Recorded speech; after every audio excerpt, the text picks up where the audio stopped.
Is this the end of Apple? Probably not. I'm Scott with Techno Eclipse, and if you want to join the Techno Eclipse community, all you have to do is touch that subscribe button as soft as you possibly can. So, Apple has had a few little hiccups. They've been taken to Supreme Court, the president's on their ass, the stock has sort of dipped. Microsoft actually passed them in valuation just the other day, and obviously the slow sales, and they're starting to revamp the production of the iPhone X because they bought too many iPhone XS screens and they're not selling enough. So Apple isn't necessarily on a tear right now, although this is sort of the trend we've seen year after year. Apple releases a phone, everyone complains about it, their stock goes down, and then it shoots back up. But is Apple failing? I wanted to take a deeper dive into that. Other than just these 4 things that have gone bad for them, is there more going bad or are they doing okay? So let's begin. Mac sales have slowed down as of late. I believe they are pricing themselves out of the market. You can disagree with me, I don't really care. That's probably what's happening because the Windows counterparts are getting better and better. They look better and better. Windows 10 isn't Mac OS by any means. Mac OS is a dream, but it's getting better and better and more usable, more and more reliable, more and more consistent. And we've also begun to see that their iPads are probably cannibalizing their MacBook sales. But there's more going on here than just bad Mac sales or good iPad sales. The iPhone isn't selling that well, and it's Apple's own fault. They've made their phones too good. They've made their phones too reliable for too long.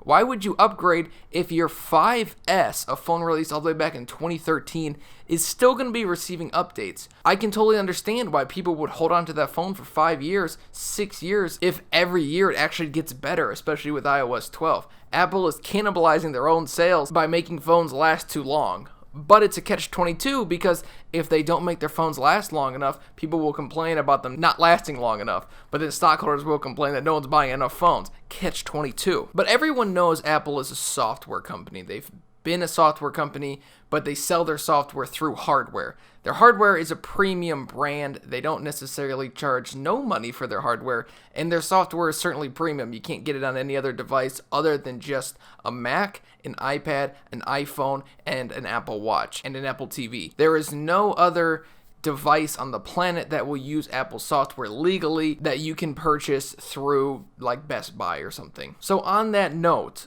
how else can Apple save their own behinds? Obviously, myself, a 23-year-old college grad, definitely has the clout to comment on how Apple should run their business.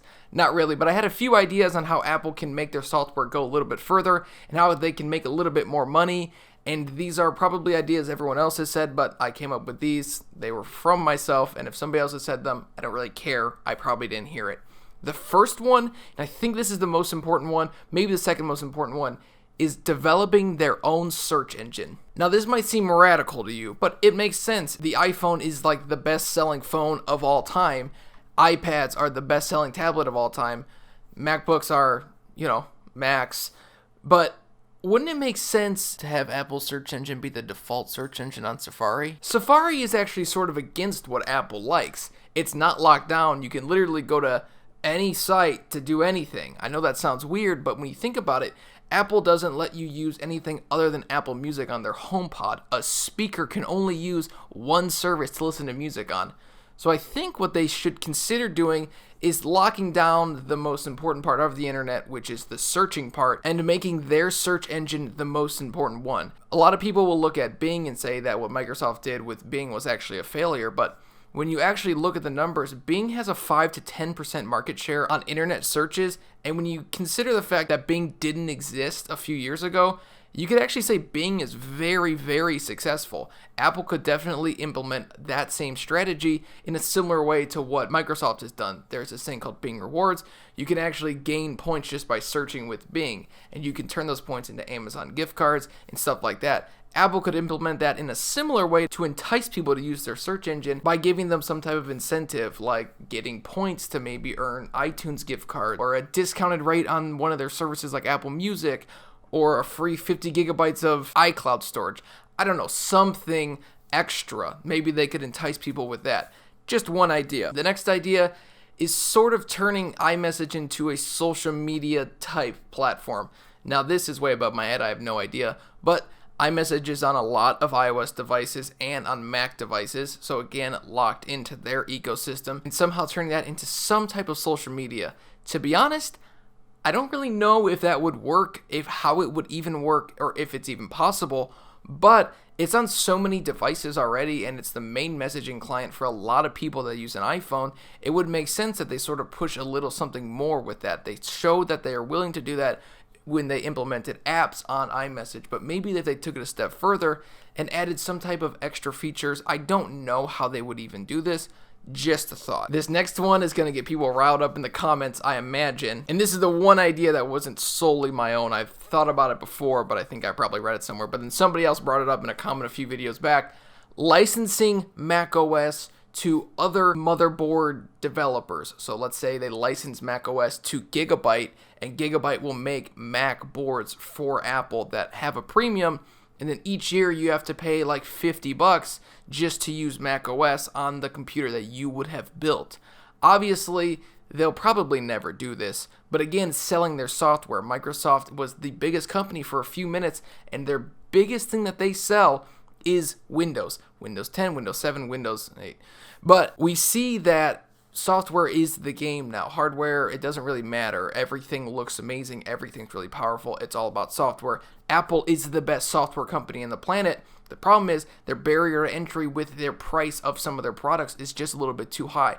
So maybe if they charge $50 a year to use macOS on your computer, or some type of system that they had set up with only a certain manufacturer, or another idea that was brought to me is charge like $700 for the motherboard, and then it's just an Intel Z370 board, a really good board with a really good chipset, and you can overclock it. It's just one of the best motherboards you could buy, but it comes with macOS built into it, and it's expensive. Like, charge way more than any other motherboard, like $1,000. That would still make it possible for a lot of people to get that, even though it's really expensive. It would introduce some of the pros back into the market that switched to Windows that just needed the upgradability. My final thought is to possibly add some pro apps to the iPad.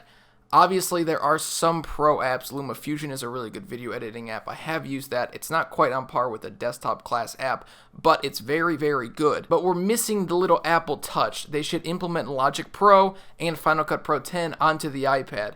Obviously, they're probably working on this, but it's just kind of something I'm excited to get because it'll be kind of cool. I probably won't use it, but it'll be kind of cool that those desktop class apps that are super powerful and really, really useful to a lot of people will be available on the iPad. And another thought I had is actually taking advantage of some of the biggest markets in the world like India and China. Obviously, there's a push from Apple, but in some of those countries, they're so huge that they might be pricing themselves out of the market. Maybe if they implemented a lower pricing strategy, maybe not technically a lower pricing strategy, maybe implementing a strategy where they sell older phones, older designs, but update the specs, something like that, where they could charge $500 for like an iPhone 7 with an A12 processor and updated cameras, or something like that, where they're implementing a cheaper phone in the two biggest markets on the planet that account for like almost half the population or a third of the population on the earth.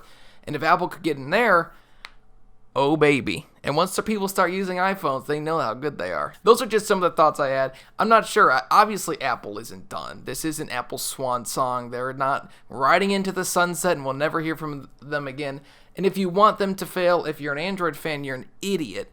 You don't understand how it works. You want Apple. You definitely want Apple. Android needs an Apple. Apple needs an Android. There would not be the same advancements in software over the past few years that we've seen if iOS and Android didn't exist, if there was only one of them, iOS or just Android. You want the competition because they can push each other. They can give each other ideas. They can maybe borrow ideas from each other. It's a weird time for Apple. Obviously, this sort of happens every year, but this one seems a little bit more severe. Let me know your guys' thoughts in the comment section down below if you liked the video. Hit that subscribe button with your big toe and let me know that you can actually do that. And honestly, that's kind of weird. Thanks again for watching. I'll see you in the next one. Peace out.